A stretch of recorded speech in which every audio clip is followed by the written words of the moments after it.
recitar agora. Boa noite a todos.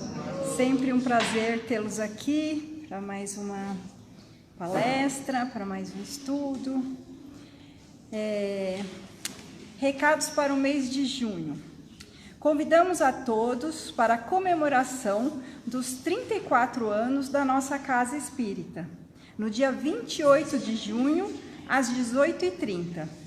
Teremos um evangelho cantado com o tenor Alain Vilches e depois uma confraternização junina com comes e bebes.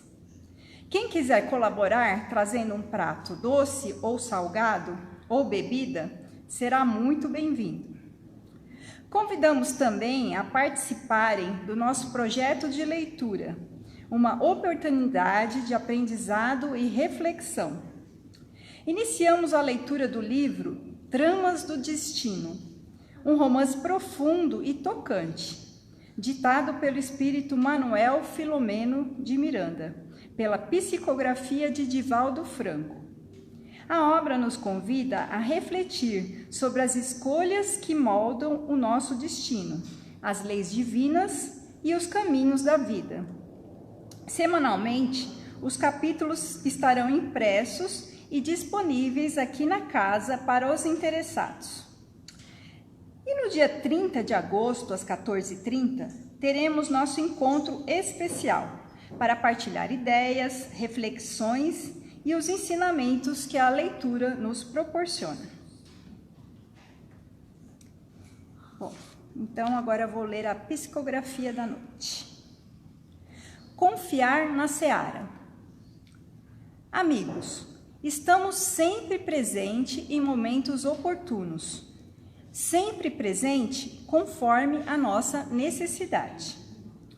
Nunca nos abandona Jesus, o nosso irmão maior, que sempre orienta os amigos espirituais, para que sempre estejam em disposição para nos ajudar. Somos muito felizes, trabalhamos com muito amor e alegria, sabendo que o auxílio sempre alivia suas dores, as mágoas. Somos felizes, porque sabemos que as pessoas que são auxiliadas estão se melhorando, na certeza que podem confiar, ter a fé necessária para compreender o auxílio recebido. Nunca deixem a fé, a confiança, ela será sempre a sua segurança, o seu bem-estar para ter uma vida mais confortável diante dos desígnios de nosso Pai. Queridos irmãos, vamos confiar na seara do Senhor, onde poderemos ajudar muitos irmãos necessitados. Com o amor de Jesus, que assim seja. Trabalhadores da última hora. Essa mensagem foi recebida aqui na casa no dia 7 de maio, um dia antes do meu aniversário. E, bom, agora vamos para a prece.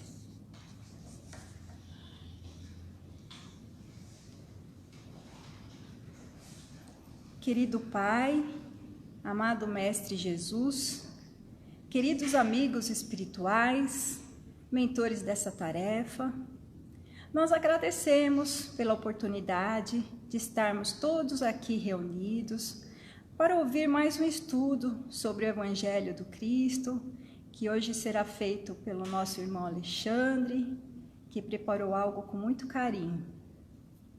Que ele possa receber nossas vibrações, que suas palavras possam alcançar não só a nossa mente, como os nossos corações.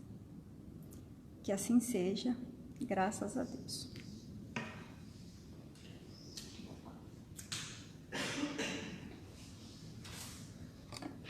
Boa noite. Muito obrigado a todos por terem vindo hoje. Então, antes de... O Pedro, ele disse que achou aqui, esses 2 livros e uma chave de carro. Parece que é um Peugeot. Não sei se é de alguém. Ninguém tá sem chave de carro, não, né?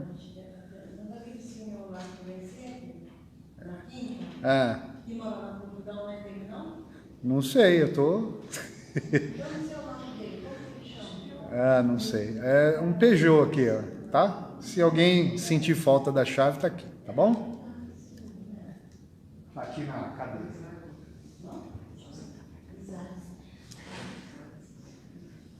Bom, hoje nós selecionamos para falar uma passagem que tem lá no Evangelho, que ele fala sobre Pedro, né? Pedro foi um dos apóstolos de Jesus e num determinado momento ele faz o que o pessoal chama de negação, né, de Jesus. Então a situação é o seguinte: Jesus já tinha sido preso, né? Eles estavam na cidade de Jerusalém. Jesus tinha sido preso pelos líderes religiosos judeus, né? E eles estavam lá querendo executá-lo, né? Querendo matá-lo. Então eles estavam querendo arrumar algum motivo, alguma acusação para que eles pudessem matar Jesus. E Pedro estava vendo esse julgamento, né? O sumo sacerdote estava acusando Jesus e Pedro estava ali, né? Tinha uma plateia, tinham pessoas vendo aquilo. E num episódio que é conhecido como Santa Ceia, que é uma ceia, né? Um jantar que Jesus teve com os apóstolos, Pedro falou para Jesus que ele iria seguir Jesus até os confins da terra, né? Porque Jesus tinha falado, um de vocês aqui vai me trair. E daí Pedro fala, não, mestre, eu nunca vou trair o Senhor. Eu vou segui-lo até os confins da terra. Aí Jesus fala assim, Pedro, hoje mesmo, antes do galo cantar, você vai me negar por 3 vezes. E Pedro fica calado, né? E a tradição, ela conta que Pedro era um dos discípulos mais próximos de Jesus, né? Além de ser apóstolo, a gente imagina que eles deveriam ser grandes amigos, né? Porque quando Jesus ia para a cidade de Cafarnaum, que foi a cidade principal onde ele mais ficou, ele se hospedava na casa do Pedro, né? Ele dormia na casa do Pedro, né? E o Pedro acompanhou ele em muitos dos momentos mais significativos, né? A começar pelo próprio chamado de Jesus, né? Ele foi a pessoa que presenciou o milagre lá da pescaria milagrosa, né? Em que eles fizeram uma pescaria tão grande que foi capaz de encher 2 barcos de peixes, né? E quando a gente fala barco, não é um barco assim, uma canoinha, né? Os barcos que eles utilizavam para pescar no mar da Galileia eram barcos grandes que cabiam várias pessoas, né? Tinha tripulação, né? Então, para encher 2 barcos daqueles, se estima que poderiam ser toneladas de peixes que eles pescaram, né? Depois, Pedro também presenciou a ressurreição de uma menina que era filha do administrador da sinagoga da cidade. Jesus ressuscitou a menina. Depois ele viu Jesus andando sobre as águas do mar da Galileia, e daí ele falou, mestre, me chame, né, para junto de ti, para que eu também caminhe sobre as águas. E daí Pedro sai do barco e anda um pedaço ali até Jesus. Depois ele olha para uma onda, fica com medo e afunda. Aí Jesus pega ele e fala, homem de pouca fé, por que duvidaste? Depois ele presencia também a multiplicação dos pães e dos peixes. Ele vê Jesus ressuscitar Lázaro. E, finalmente, ele presencia um fato chamado de transfiguração, né? ele sobe com Jesus até um monte chamado Monte Tabor, e nesse monte ele vê Jesus conversando com Moisés e Elias. Além de observar que o próprio corpo de Jesus se torna um corpo luminoso. Então, é uma pessoa que nós imaginamos que era muito íntima, né? Que era até um amigo. E daí Jesus está sendo ali julgado e Pedro está lá. E daí diz assim no Evangelho de Lucas, no capítulo 22. Depois de um pouco, vindo outra pessoa, disse a Pedro: também tu és um deles. Mas Pedro disse: não sou. E tendo passado cerca de 1 hora, outro asseverava dizendo: em verdade, este também estava com ele, pois ele também é galileu. Mas Pedro disse: meu amigo, não sei o que dizes. E imediatamente, ainda falando, o galo cantou. E voltando-se, Jesus olhou para Pedro, e Pedro lembrou-se da palavra do Senhor, como lhe disse: antes do galo cantar hoje, 3 vezes me negarás. E Pedro foi para fora e chorou amargamente, né? Então, essa é uma passagem que a gente lendo, a gente até se emociona, né? Porque o Evangelho, ele não é assim muito literário, né? Ele não é um romance, não é uma história como, por exemplo, se a gente pegar um livro do Victor Hugo, né? Um livro do Machado de Assis, ou de algum outro escritor. Ele é um livro mais seco, né? Porque quem escreveu o Evangelho não eram escritores, eram pessoas comuns, então eles descrevem só o acontecimento. Mas a gente consegue imaginar na nossa mente, né? Imaginar assim: eu sou amigo de Jesus, passei tempo com ele, vi todos esses milagres, aí na hora H lá, eu falo: eu nem não sei quem é, não conheço, né? Então a gente pode imaginar o que ele estava sentindo ali na hora, né? O que passou pela cabeça do Pedro quando isso aconteceu? Tem um poema que está no livro Dom Quixote.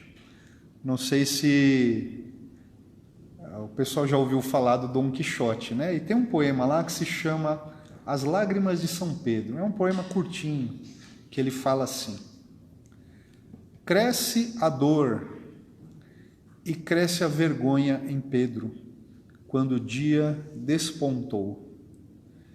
E mesmo sem ver ninguém, ali se envergonha de si mesmo, por ver que havia pecado.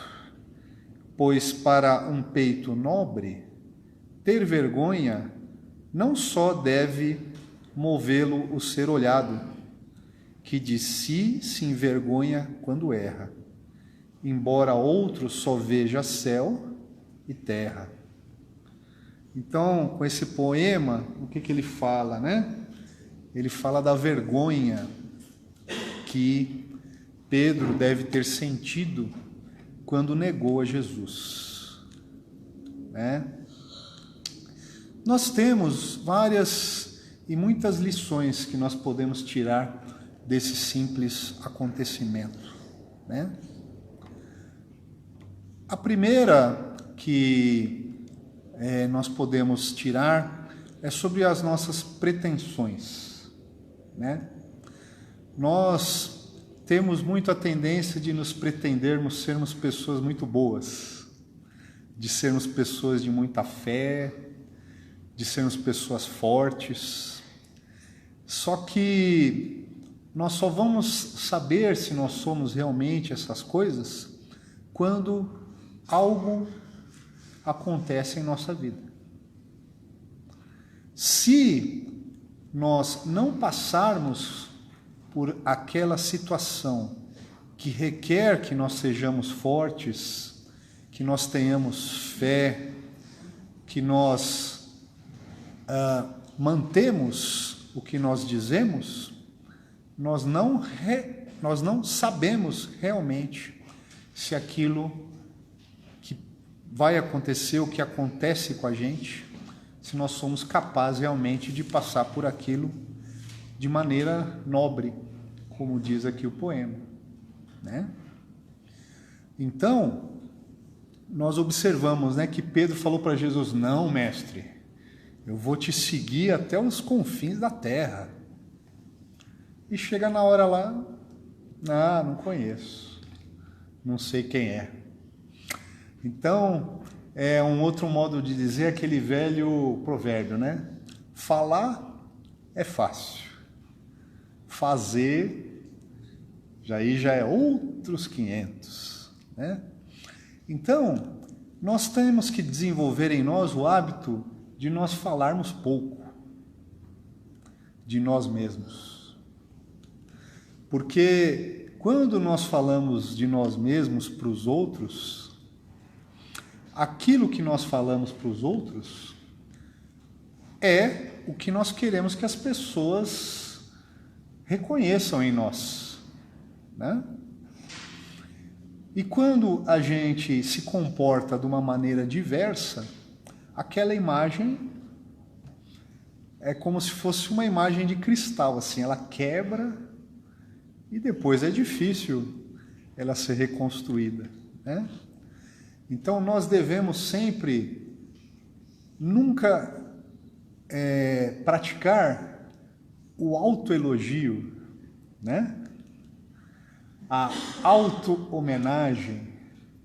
Nós, como Pedro lá, né? Não, eu vou te seguir, eu vou estar com você. Então a gente nunca deve falar: não, comigo é assim, eu falei, está falado. Pode confiar em mim, que não tem problema nenhum. Ou, eu sou uma pessoa que, nossa, eu sou inteligente, eu vejo um negócio ali, eu já sei o que está acontecendo, eu sou uma pessoa perspicaz, eu sou forte, eu sou leal, eu sou honesto, né?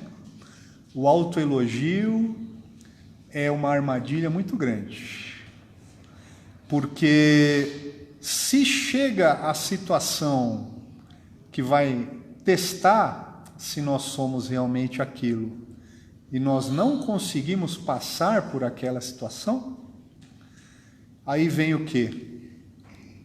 O que aconteceu com Pedro? Lágrimas amargas e a vergonha, né?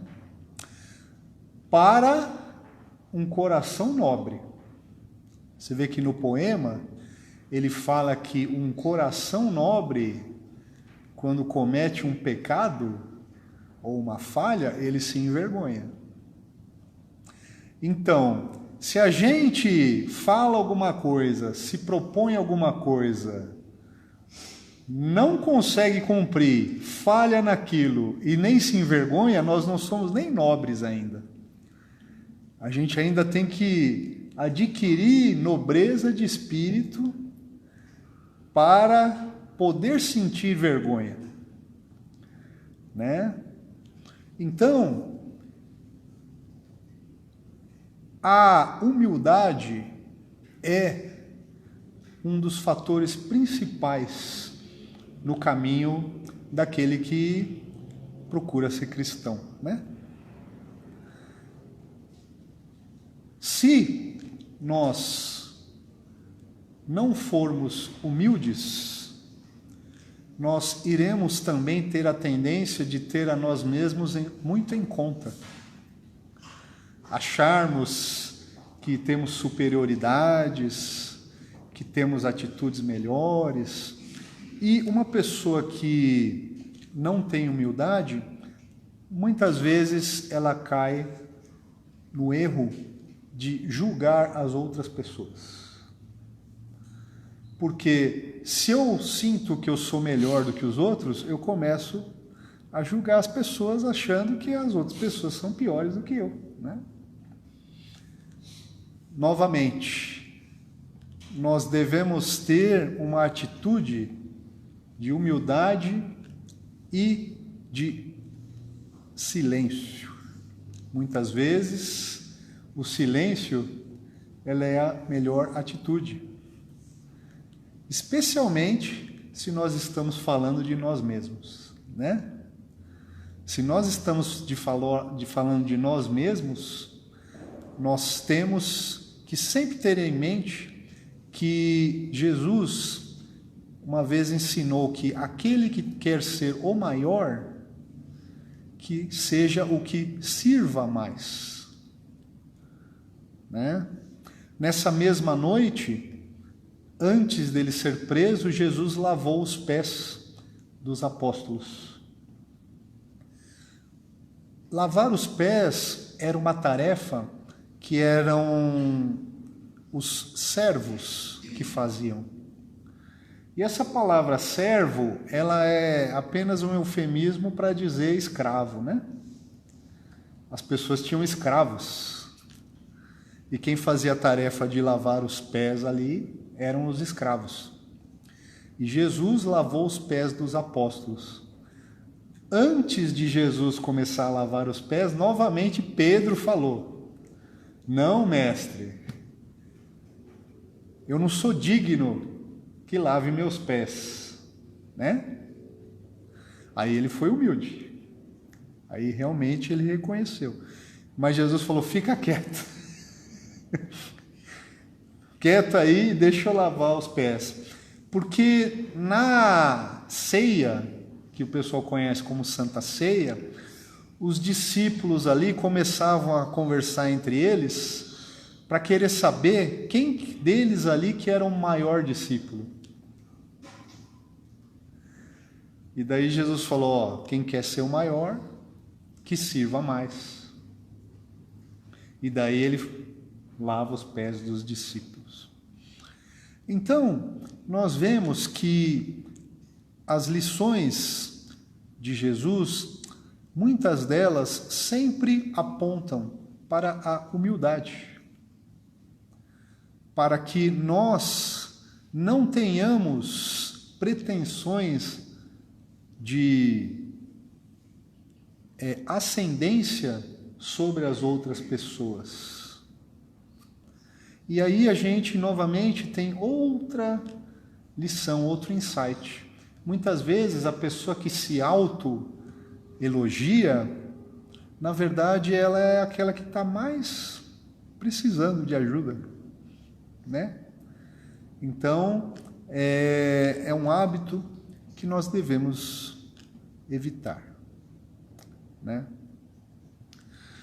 Uma outra lição que nós podemos tirar desse episódio é de que, por mais que nós erremos, nós podemos reverter esse quadro.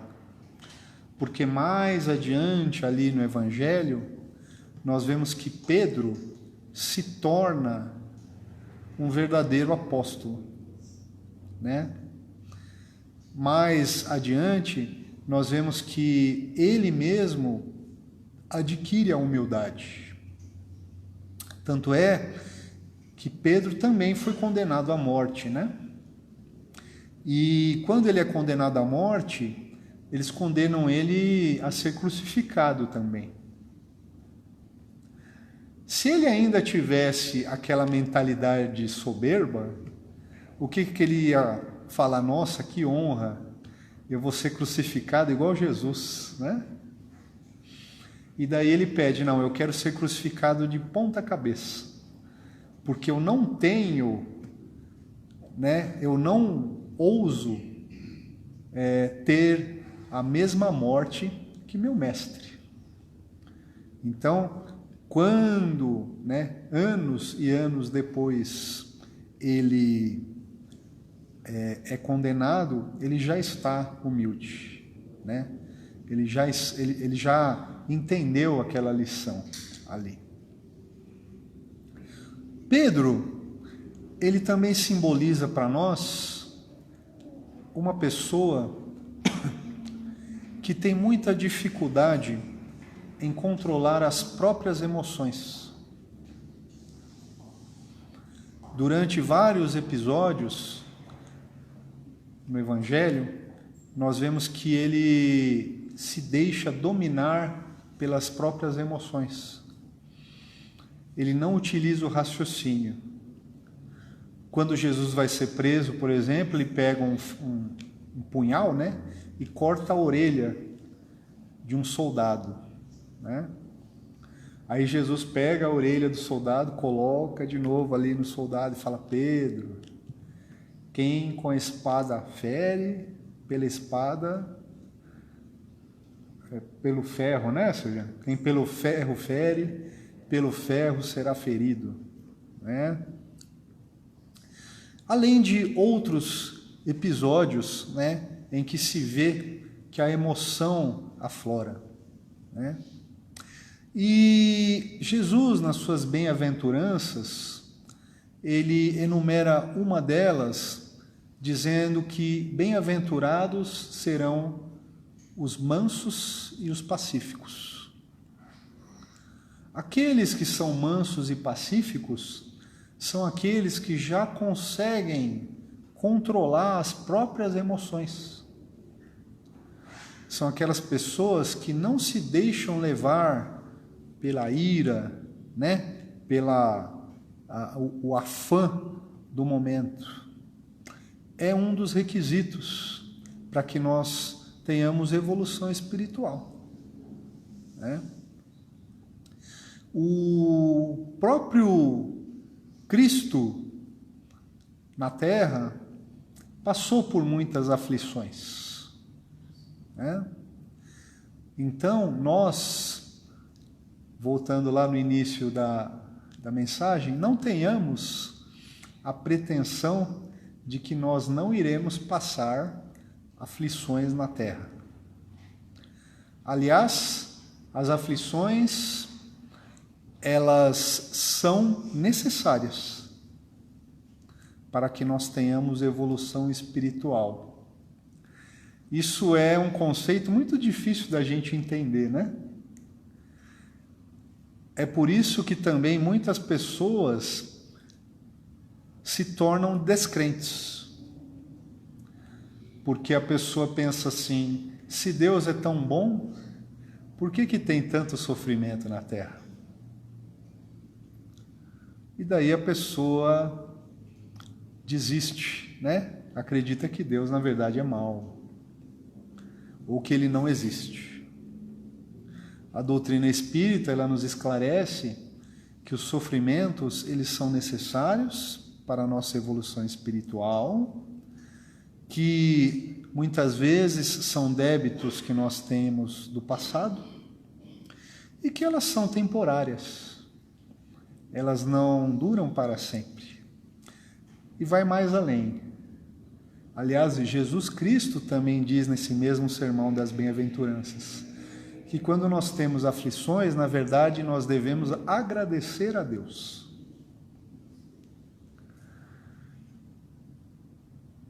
Esse tipo de fé é uma fé que para muitas pessoas ainda é muito distante, muito difícil de alcançar. O de agradecer a Deus no sofrimento, né? Porque muitas vezes os conceitos de fé que o mundo nos apresenta são conceitos comerciais. Por que comerciais? Porque são conceitos de troca.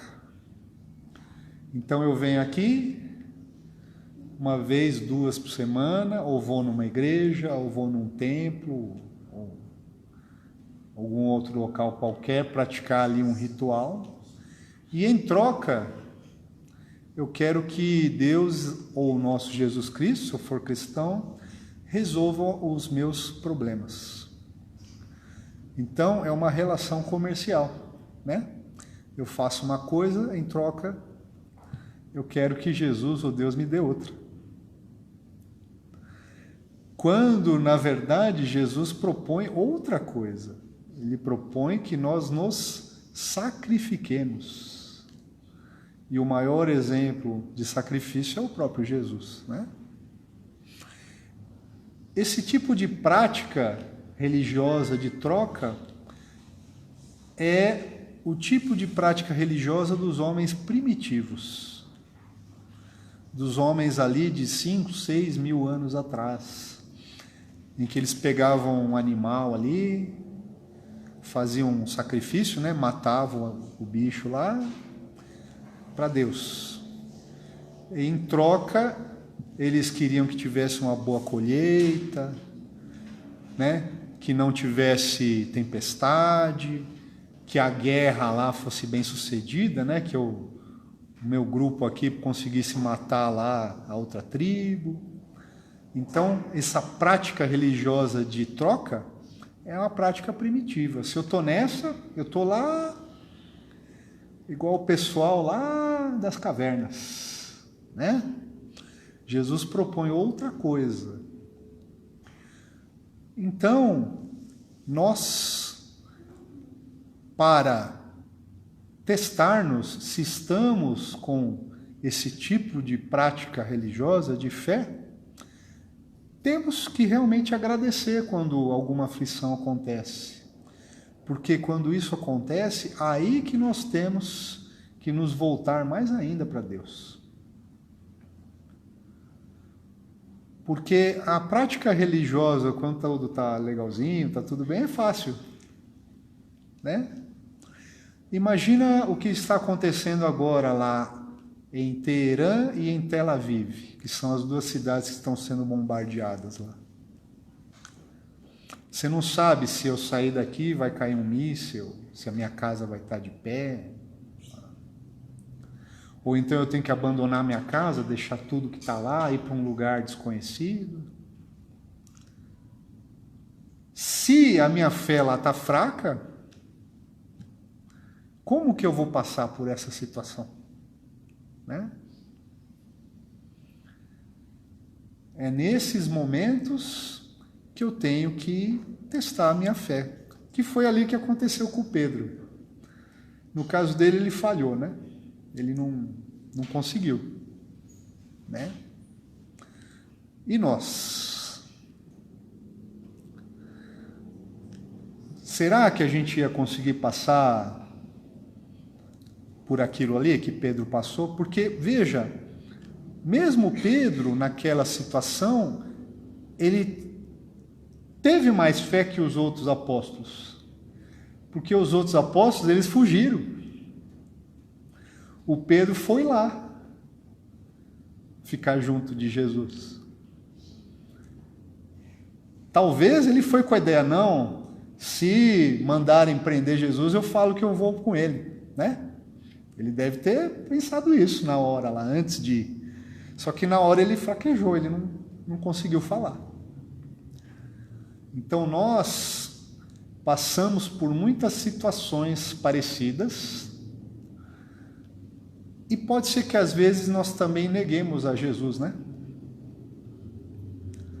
Pode ser que a gente fraqueje. Temos no Brasil o Carnaval. Há uns 2 anos atrás, teve uma escola de samba, que a comissão de frente da escola de samba era uma pessoa vestida de diabo batendo numa pessoa vestida de Jesus Cristo. O desfile inteiro. Muito provavelmente naquela escola lá tem pessoas que se dizem cristãs. Tem lá 3, 4 mil pessoas, não tem? Desfilando ali. Então, se eu aceito participar de um desfile que a comissão de frente é um diabo batendo em Jesus, neguei Jesus, né? Ou não? Ah, não, é só carnaval, é festa, tal, pode bater. Então, eu posso vir naquele quadro, por exemplo, ali, cuspir ali? Posso vir aqui desenhar um bigode em Jesus, um chifrinho naquele quadro ali? Né? É uma coisa simples, mas pode ser que aconteça. nós aprendemos de Jesus que nós não devemos roubar. Mas pode ser que aconteça ali que venha uma grande oportunidade de eu ganhar bastante dinheiro ilegalmente. Tem pessoas que sucumbem, né?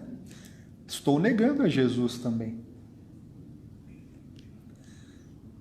Se Jesus fala que são bem-aventurados os mansos e pacíficos, aí por aí eu ajo com violência com alguém, estou negando a Jesus também, né? Então, nós diariamente podemos estar negando a Jesus. Porque não é só se alguém pergunta, né? Ah, você é cristão, né? Não é só isso. Se eu tenho alguma atitude contrária ao que me diz ali, estou negando também, né? Não é só quando me perguntam, porque a fé, ela é exemplificada pelo que nós fazemos, não pelo que nós falamos.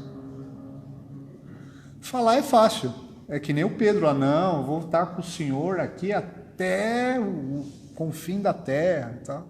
Chega na hora lá, foge, né? Então nós também.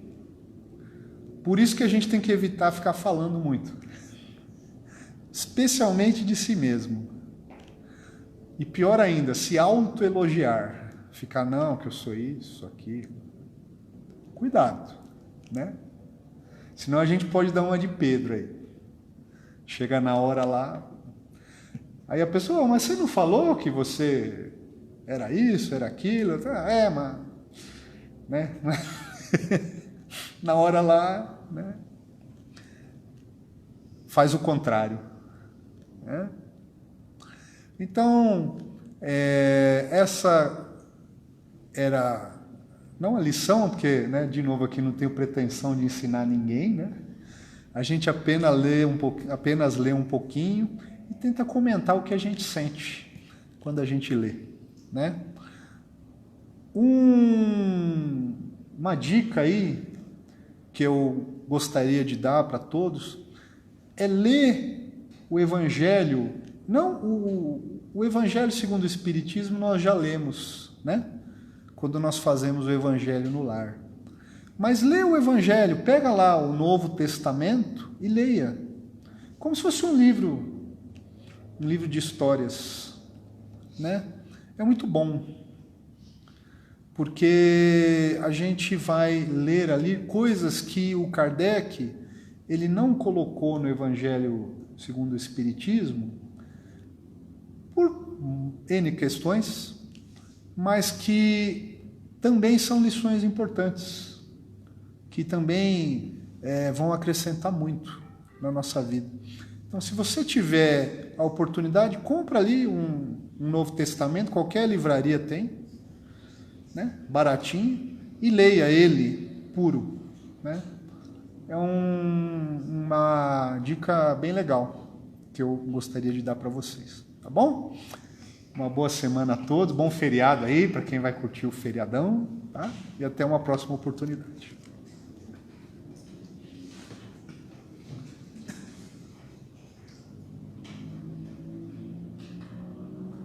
E agora, alimentados pelo pão da vida, nas palavras do nosso irmão Alexandre, gostaríamos de agradecer por estarmos aqui reunidos, pela vontade de sermos melhores, pedindo sempre o auxílio da espiritualidade, do nosso anjo guardião, para que possamos seguir o exemplo de Pedro e aos poucos nos tornarmos pessoas melhores, com melhores pensamentos, melhores palavras e melhores ações. E hoje gostaríamos especialmente de encaminhar as nossas melhores vibrações para os nossos irmãos que estão passando por essa guerra, mandar as nossas vibrações pela paz mundial e principalmente no coração daqueles que têm o poder na mão, o poder de acabar com isso, para que possamos viver em paz. Que possamos ter uma boa semana e que possamos retornar aqui semana que vem para aprender sempre um pouco mais. Que assim seja. Graças a Deus.